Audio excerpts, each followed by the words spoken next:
글은 사실 그 방송 기자든 신문 기자든 무조건 잘 써야 됩니다. 글을. 방송 기자라고 글 못 써도 된다 이런 거 전혀 없습니다. 방송 리포팅도 다 글로 써서 말로 하는 거기 때문에 글을 잘 쓰셔야 돼요.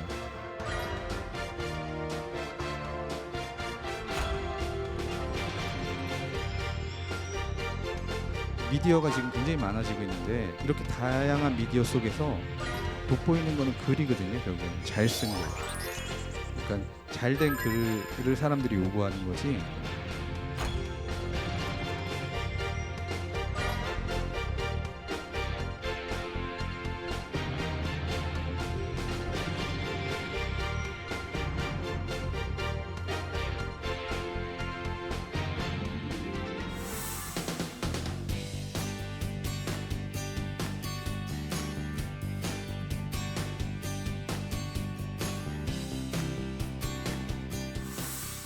저는 한국경제신문 중소기업부에 있는 안재광이라고 합니다. 반갑습니다.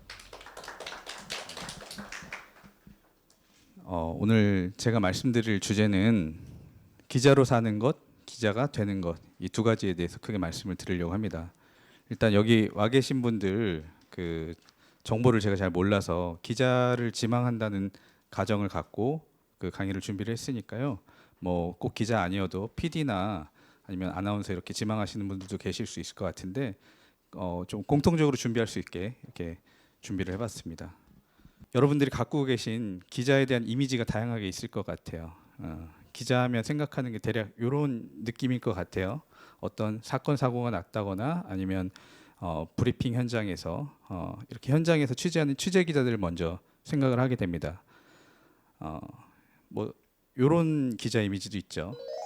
좀 이거 뭐 부당거래에서 나왔던 이 기자 이미지인데 이제 뭐 소위 말하는 기레기라고 그러죠. 그래서 뭐 기사 청탁을 받거나 뭐 혹은 뭐 요거는 이제 터널이라는 영화에서 제가 그 사진을 뽑은 건데 성풍백화점 붕괴되고 나서 사건 사고에 대한 이제 관심들도 높아졌고 이러는데 여기 기자가 나와서 하루만 더 있으면은 그 뭐 생존 최장 기간 생존 뭐 했었을 텐데 하면서 사람에 대해서는 관심이 없고 오로지 이 기사만 관심이 있는 기자들 뭐 이렇게 그려지는 이미지가 강한데요. 근데 이제 여러분이 실제로 기자를 하시게 되면 처음 맞닥뜨리는 현장은 바로 이런 겁니다. 이건 그 경찰서 수습 기자들이 주로 있는 경찰서 기자실의 모습이죠. 네. 그래서 이런 단어들을 주로 들으시게 될 겁니다. 그래서 경찰서 라인이라는 거는 이제 처음에 사건팀에 배치가 돼서 경찰팀에 배치가 돼서 여러분들이 가시게 되는 현장이죠. 경찰서 그 가시게 되면 매일매일 보는 당직 사건 기록부 그리고 그 이제 주로 도는 라인들이 있거든요.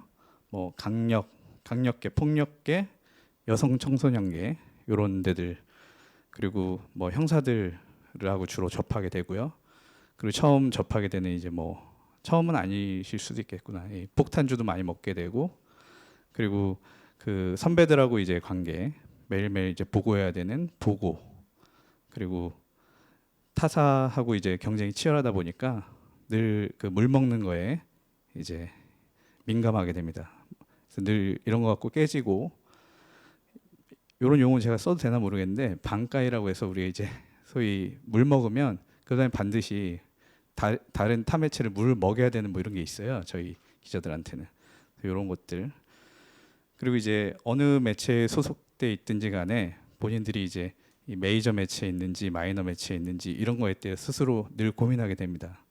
이건 현실이니까요. 그렇게 해서 이제 수습을 떼게 되면 이제 현장에 투입이 됩니다. 근데 주로 기자들이 있는 기자실은 이런 풍경입니다. 그 기자실 풍경은 독서실 같아요. 그래서 주로 이렇게 매체별로 자리들이 쭉 배정이 돼 있고 취재를 하게 됩니다. 그래서 일상적인 저희들 하루를 말씀을 드리면 9시에 오전 보고를 처음 하게 됩니다. 그래서 9시에 나와서 보고를 해야 되니까 8시에는 와서 1시간 전에는 준비를 해야 돼요. 그래서 그 출입처에 1시간 전부터 나와서 보고 준비를 하고요. 그리고 9시가 되면 일일 보고를 합니다. 오전 보고를 처음에. 그리고 이제 보고를 마치고 나면 취재원들과 약속을 잡고 보강 취재를 좀 하고요. 그리고 11시 대략 11시에 오전 그 지면 계획이 나옵니다. 그러니까 이제 신문이 어떻게 만들어질지 다음 날 그 보고를 기반으로 해서 이렇게 쭉 취합이 되면 편집국장이 기사 밸류를 판단을 하고요. 그 밸류가 판단된 기사들은 지면에 얹히게 되는데 그 전에 이렇게 지면 계획을 확인하게 되고 기자들한테 통보가 됩니다. 그러고 나면 이제 저희들이 하는 게 브리핑을 간다든지 간담회를 간다든지 주로 오전에 있습니다. 왜냐하면 우리나라 그 취재 시스템은 오전에 먼저 취재를 하고 오후에 마감하게 돼 있는 이런 구조예요. 그래서 정부 부처나 아니면 기업들 뭐 이런 것들은 다 오전에 취재가 대체로 잡혀 있고요.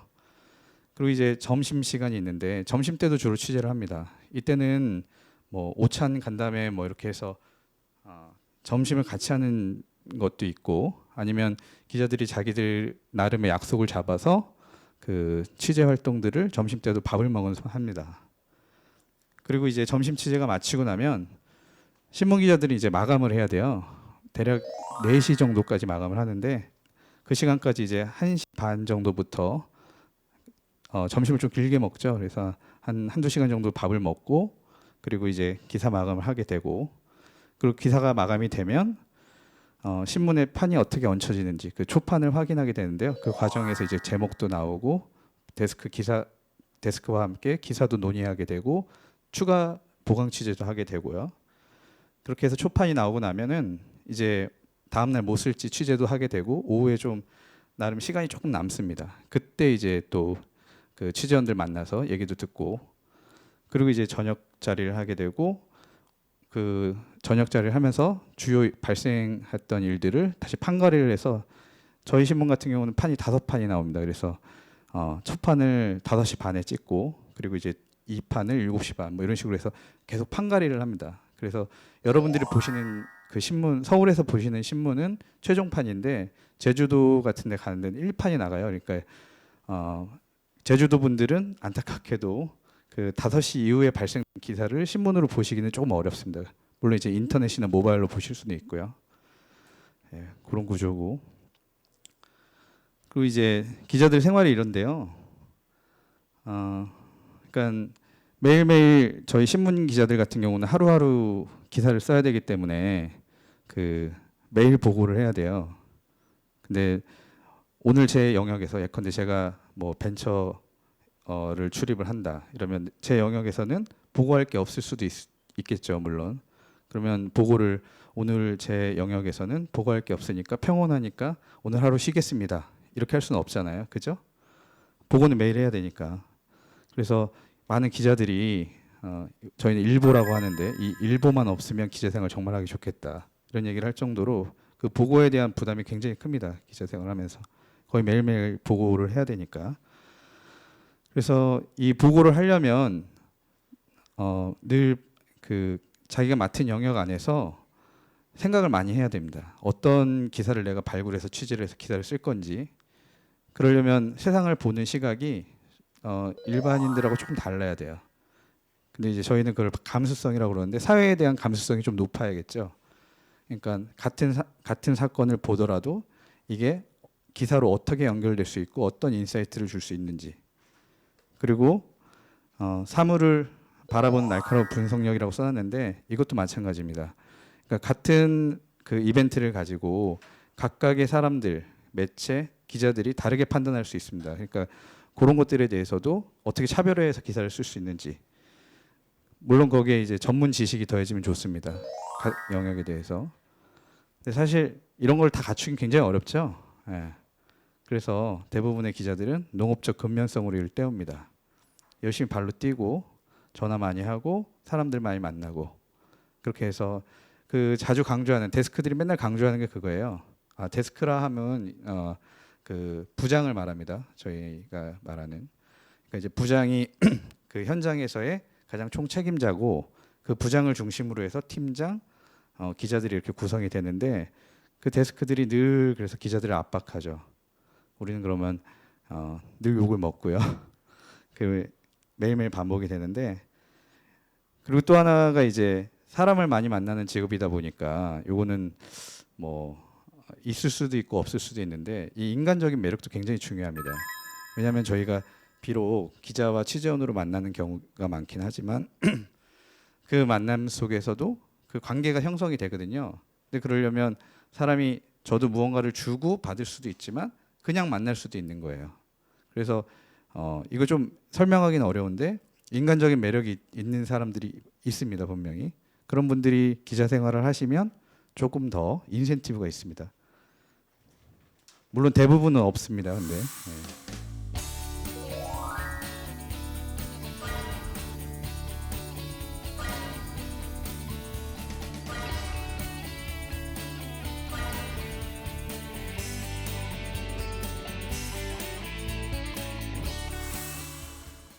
그래서 이제 기자들이 늘 접하게 되는 것들이 뭐 보도 자료가 있을 수도 있고 뭐 여러 가지가 있죠. 근데 기본적으로 기자들이 취재를 하려면 취재원이 있어야 됩니다. 이 취재원은 말 그대로 취재를 할 수 있는 소스예요.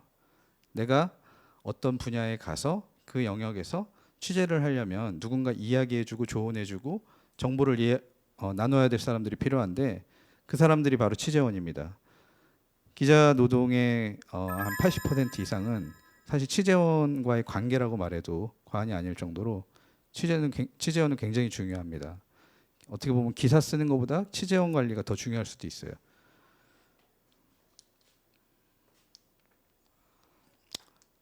뭐 기자들이 만나는 사람들은 굉장히 다양합니다. 대통령부터 거지까지 다 만날 수 있다고 말은 그렇게 하는데 사실 저희들이 만나는 많은 사람들은 사회의 오피니언 리더들이 많습니다. 그거는 좀 당연할 수도 있는데 왜 그러냐면, 그러니까 우리가 지금 흔히 미디어에서 비춰지는 기자들은 어떤 일이 발생하면 그 현장에 뛰어가서 리포팅을 하고 기사를 쓰고 인터뷰를 하잖아요. 근데 사실 그 브리핑을 하는 사람들, 그 주체들, 그리고 저희들이 그 영역을 커버하는 그 사람들, 그 취재원이 되는 사람들은 대부분 그 출입처에 장이나 혹은 홍보 담당자, 공보실 이런 사람들이거든요. 그러다 보니까 저희들이 주로 접하게 되는 사람들은 그런 사람들일 수밖에 없어요. 근데 앞으로 이제 여러분들이 기자를 하시게 되면 더 그럴 겁니다. 왜냐하면 과거에는 취재에 대한 시스템이 그렇게 이렇게 정교하지 않았기 때문에 기자들이 누구를 만나는 거에 대해서 그렇게 크게 거부감이 없었지만 지금은 기업들조차도 기자가 만날 수 있는 사람이 굉장히 한정적입니다. 왜냐하면 제가 누군가 그 홍보실이나 뭐 이런 사람들이 아닌 다른 누군가를 만났을 때 그 기업에 대해서 좋지 않은 기사도 나올 수 있고 그러다 보니까 기자들에 대한 리스크 관리를 기업이든 부처든 기관이든 그렇게 하고 있거든요. 아마 이건 점점 더 강화가 될 거예요. 그래서 과거에는 그런 것들도 많았어요. 이제 선배들이 그 기자 생활하면서 낭만처럼 얘기하는 게 뭐 어디 검찰 같은데 사무실 들어가서 그 서류 같은 것도 가져오고 그리고 뭐 부처에 있는 기밀 서류도 가져오고 이렇게 훔치는 경우도 있었어요. 근데 그러고 나서 특종을 썼다고 그러죠. 그리고 상도 받고. 근데 앞으로는 그거 안 될 겁니다. 지금도 사실 거의 안 되는데요. 그 이유는 간단하죠. 그거 하면 절도니까. 그렇죠? 그래서 뭐 점점 그렇게 가고 있고요. 그래서 저희들이 기자들이 만날 수 있는 사람들의 풀이 상대적으로 적어지고 있다는 거는 현실이지만 또 어떻게 보면 좀 안타까운 부분이기도 합니다. 그리고 이제 저같이 산업 쪽을 취재하는 기자들 같은 경우는 CEO나 아니면 기업 오너들 그리고 임원들, 그 홍보실 담당 이런 분들을 많이 만나게 되고요. 그리고 이제 뭐 언론사 하면 좀 떠오르는 것 중에 하나가 제보인데요. 근데 사실 제보는 그렇게 많지는 않습니다. 요즘 같은 시대에.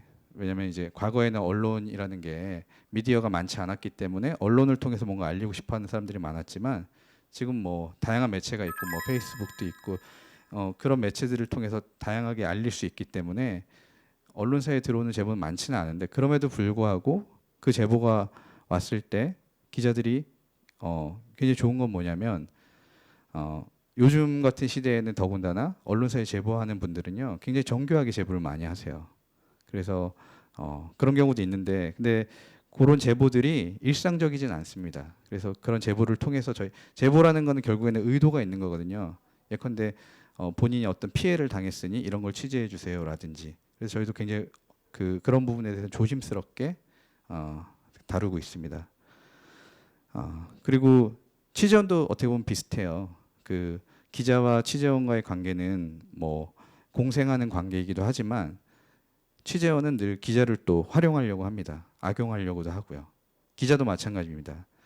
기자들이 이제 소위 저희한테 기사를 많이 주는 사람을 빨대라고 하는데, 빨대라는 건 뭐 이제 빨아먹으면 그렇게 기사들이 막 나오니까 빨대라고 하죠.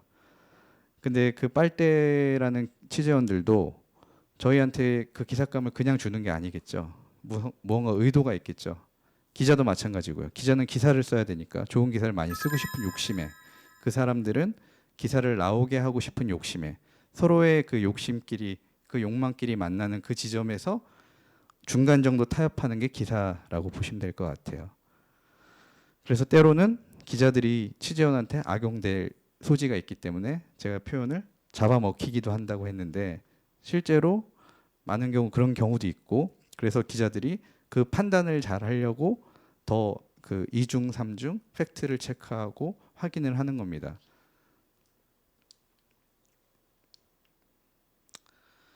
그리고 이 뭐 취재원을 만날 때뿐만 아니라 누구를 만나도 늘 인터뷰를 저희들 하거든요. 그러니까 그 인터뷰라는 거는 정형화된 인터뷰일 수도 있어요. 제가 몇 시 몇 분에 나갈 테니까 그때까지 와서 어디 특정 장소에서 인터뷰를 하는 것도 있겠지만, 일상적으로 만나는 분들이, 그 분들도 인터뷰 대상자가 됩니다. 사실은 그렇게 만나갖고 인터뷰를 하는 게 훨씬 더 그분들한테 좋은 얘기를 많이 끌어낼 수 있어요. 그래서 저희들은 그 뭐 예를 들면 어디 기관의 장이다, 혹은 어떤 특정한 사람을 인터뷰하는 것도 중시하지만, 이렇게 일상적으로 만나는 사람들 속에서 인터뷰거리를 많이 찾아냅니다. 그러다 보니까 이 기자들도 인터뷰를 통해서 많이 배웁니다. 왜냐하면 인터뷰를, 제가 지금 30대 중후반인데요. 지금 기자 생활 10년 차인데, 저보다, 그러니까 인터뷰를 하는 그 대상자는 저보다 나이도 더 많고 연륜도 더 많으신 분들이 대체로 더 많을 가능성이 높습니다. 그래서 기자들이 흔히 말하는 내공이 쌓인다고 그러는 거는 많은 인터뷰, 많은 취재원들을 통해서 본인들도 경험이 많이 쌓이는 거예요. 그렇게 한 분야에 대해서, 아니면 특정한 사람들에 대해서 그 경험치가 쌓이면 그것이 내공이 되고 그것이 기사로서 또 녹아나기 때문에, 요즘 추세는 또 어떻게 되냐면 기자들을 한 영역에서 오랫동안 취재하게 만들려고 노력하고 있어요. 요건 좀 이따 말씀드리려고 하는데, 기자들이 보통 이제 2년에서 3년 정도 한 부서에 있거든요. 그래서 사회부에서 한 2년 정도 있다가 뭐 정치부로 가고 뭐 다시 경제부로 왔다가 뭐 이렇게 왔다 갔다 도는 게 수십 년 동안 기자들이 해왔던 인사 시스템인데, 그 시스템이 최근 조금씩 바뀌고 있습니다. 그리고 이제 인터뷰는 뭐 이제 기자가 나중에 되고 나시면 이거는 뭐 더 인터뷰 스킬에 대해서는 더 고민하셔야 되고 더 하셔야겠지만, 저희 기자 노동을 설명드리는 거니까 조금 간단히 설명만 드리면, 인터뷰라는 것도 결국엔 인간과 인간이 만나서 소통하는 거거든요. 그러니까 물론 어떤 목적에 의해서 저희들이 만나긴 하지만, 그분들도 결국에는 저를 통해서 얘기를 하는 거지 그분들이 기사를 쓰는 게 아니잖아요. 그래서 인터뷰는 굉장히 중요한 소통이거든요. 기술이 아닌 소통이라고 저는 생각을 하고, 그리고 인터뷰를 하게 될 때 이 말하는 사람 입장에서는 듣고자 준비된 사람한테 말을 많이 합니다. 그러니까 지금 여러분이 제 얘기를 듣고자 지금 준비가 돼 있으니까 제가 지금 이렇게 떠들 수가 있는 거지, 그냥 지나가는 사람한테 제가 이런 얘기를 해봐야 아무도 듣지 않겠죠. 예. 근데 그 의외로 이런 것들을 잊어버리고 그냥 일로서 노동으로서 이렇게 일하는 기자들이 많아요. 사실 저도 많이 그랬고요. 그리고 뭐 이것도 뻔한 얘기는 한데, 질문을 던지는 사람의 질문의 수준이 답을 결정합니다. 사실은. 그러니까 제가 어떤 사람을 만나서 얘기를 할 때 뻔한 질문을 한다고 생각해 보세요. 나이가 어떻게 되세요? 어디 사세요? 뭐 이런 질문을 한다고 하면 당연히 답은 전 몇 살이고 어디 삽니다라는 답이 오겠죠. 근데 그보다 제가 더 깊이 있는 질문으로 들어가면 더 깊이 있게 답을 할 수 있습니다. 근데 그거는 그 인터뷰를 준비하는 기자들의 그 성실성과 그 뭐 아까 말씀드렸던 전문 지식도 있고 여러 가지가 있겠죠. 최근 그 언론사의 특징 혹은 화두는 오프라인과 온라인의 통합입니다. 그래서 저희 신문도 지금 9월 달에 그 통합 뉴스룸이라는 거를 하는데, 이게 지금 중앙일보나 한겨레 신문 이런 데들이 대표적으로 하고 있는 데인데요. 뭐 여러분들도 지금 여기 오셨지만 신문을 집에서 직접 사서 구독해서 집에서 읽으시는 분들이 많지는 않을 것 같아요.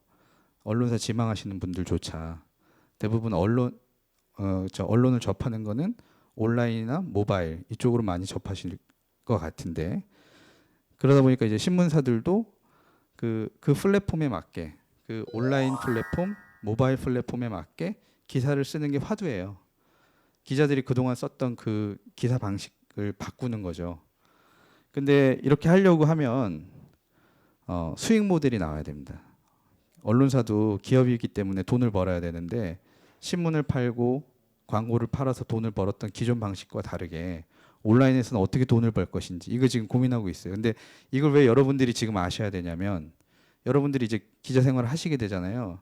그러면 그런 사람을 뽑을 거란 말이죠. 온라인과 모바일, 신문 이런 다양한 플랫폼에 적용해서 써먹을 수 있는 사람을 뽑을 것 같아요, 이제 앞으로.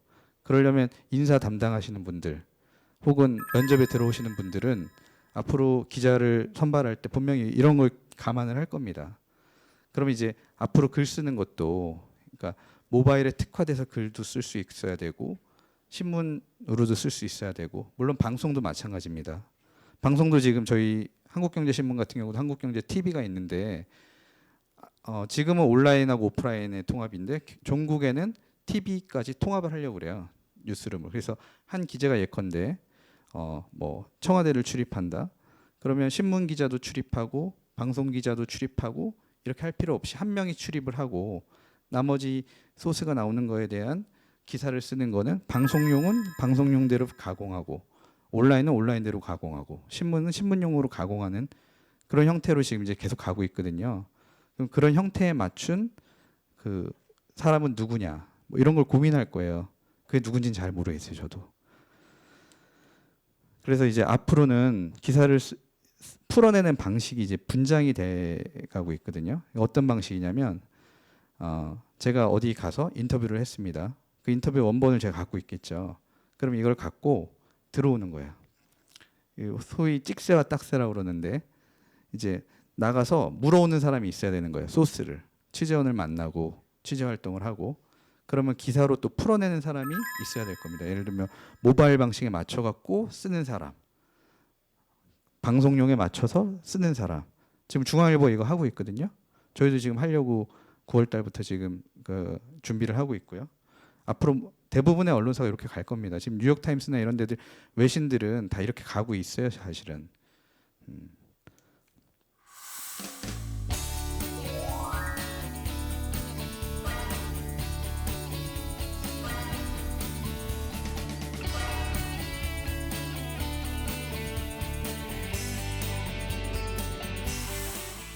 그러면 이제 이렇게 뭐 언론사는 이렇고 기자들은 이렇게 살고 이렇게 봤는데, 그러면 기자는 어떻게 되냐? 그건 솔직히 저도 잘 모르는데요.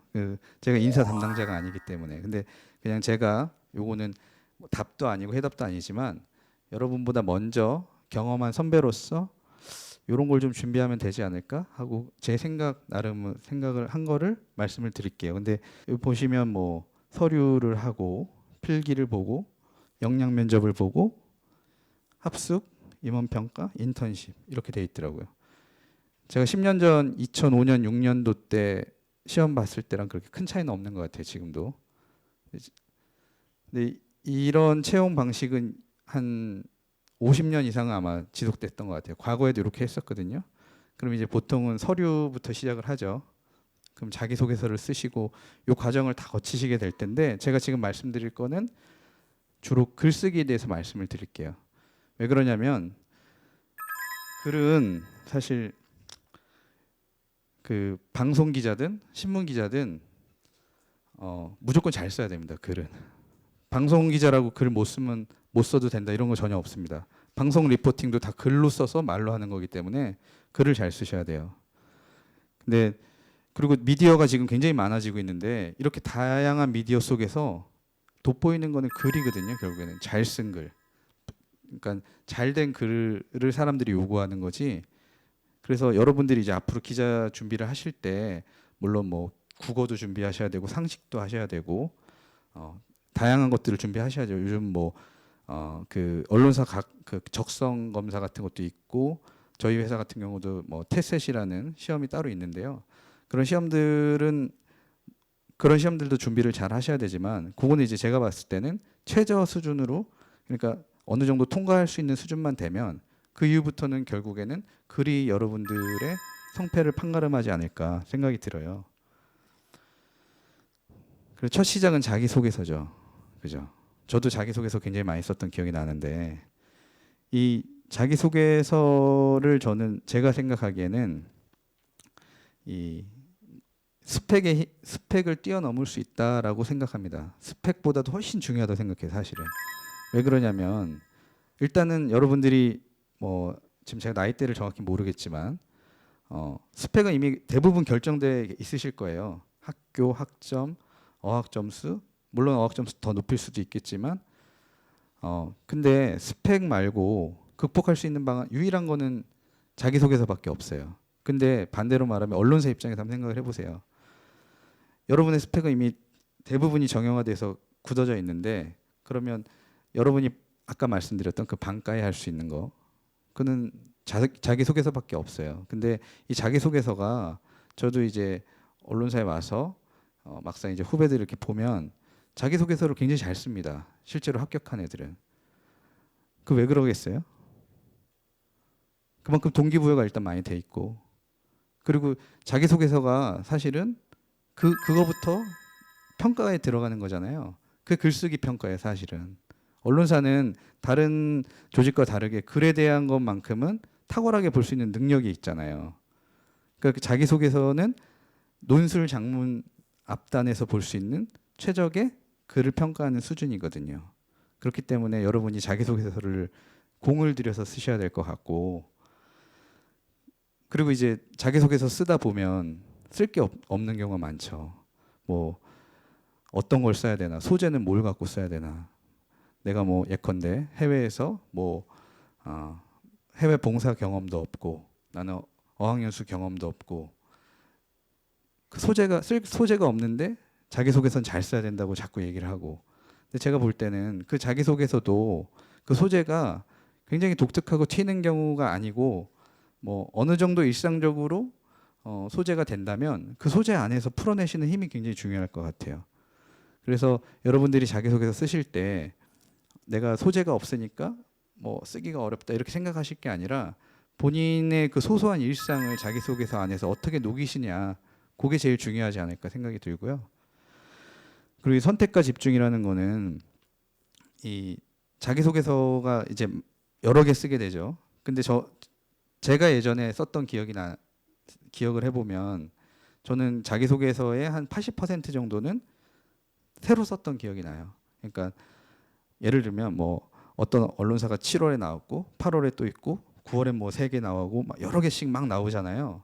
그럼 자기소개서를 어느 정도 틀을 만들어 놓고 여기에 맞춰 갖고 컨트롤 C V 해 놓은 다음에 조금 튜닝을 해서 바꾸는 경우가 상당수이실 것 같아요. 근데 그렇게 하다 보면은 그 본인이 그 언론사에 지망하게 된 이유나 이런 게 설명이 안 되는 게 굉장히 많고 그 본인조차도 나중에 그게 필기가 돼서 면접에 올라갔을 때도 대답하기 굉장히 어렵습니다. 그래서 근데 그 자기소개서를 전부 다 새로 쓸 수는 또 없지 않습니까? 그래서 본인들이 선택하실 때 모든 매체를 다 써야겠다라는 욕심은 좀 버리시는 게 좋지 않을까라는 생각이 들고요. 그리고 의외로 또 자기소개서 중요한 부분이 이 자기소개서를 총괄하는 이 안에서 과연 이 사람은 우리 회사에 왜 썼는가? 그냥 우리 회사는 원오브댐이니까 채용 공고가 나왔으니까 썼나? 이런 생각이 들면 자기소개서 읽은 사람이 그런 생각이 들면 일단은 실패한 거예요. 자기소개서는. 그 자기소개서 안에 내가 예를 들면 한국경제신문에 지원을 했는데 왜 지원했는지에 대한 느낌이 확 와야 돼요. 읽은 사람이. 그래서 새로 쓰시는 게 좋다고 말씀을 드리는 거예요. 그리고 이제 이건 논술을 이제 여러분들이 많이 쓰시게 되죠. 기자 지망하는 분들은 논술 시험이 가장 스트레스 중에 하나실 것 같은데 이 논술을 쓰실 때 물론 다양한 방식이 있습니다. 다양한 스킬도 있고. 근데 제 생각에는 일단 글을 쓰실 때 그 주장하는 바를 표현으로 자꾸 쓰시면 어려워져요. 이게 제가 좀 이렇게 막 쓰면서 말씀드리면 좋을 것 같은데, 그러니까 예를 들면 이런 거죠. 뭐 사드에 대한 뭐 본인의 입장을 얘기하시오라는 주제가 나왔어요. 그러면 사드는 뭐 전자파가 많이 나고 뭐 여러 이유로 해서 절대로 뭐 한국에는 들여오면 안 된다. 중국이 이렇게 반대하고 있고 이렇게 논거를 갖고 가실 때 그 표현을 강하게 하실 필요가 전혀 없거든요. 근데 논술 쓰실 때 가장 실수하시는 부분 중에 하나가 저도 그랬었는데 표현을 강하게 하려고 하다 보니까 과도하게 힘이 들어가요.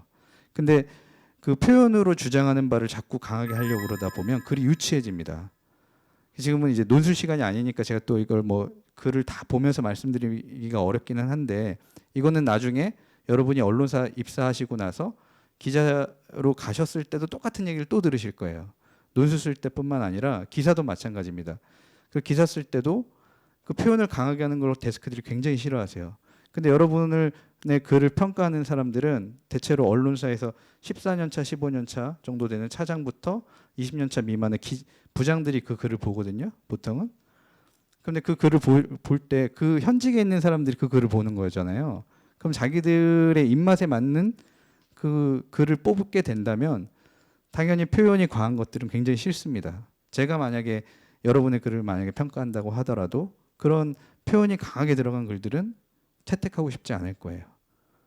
그래서 글을 유치하게 쓰는 가장 좋은 방법은 표현을 과하게 하시면 됩니다. 반대로.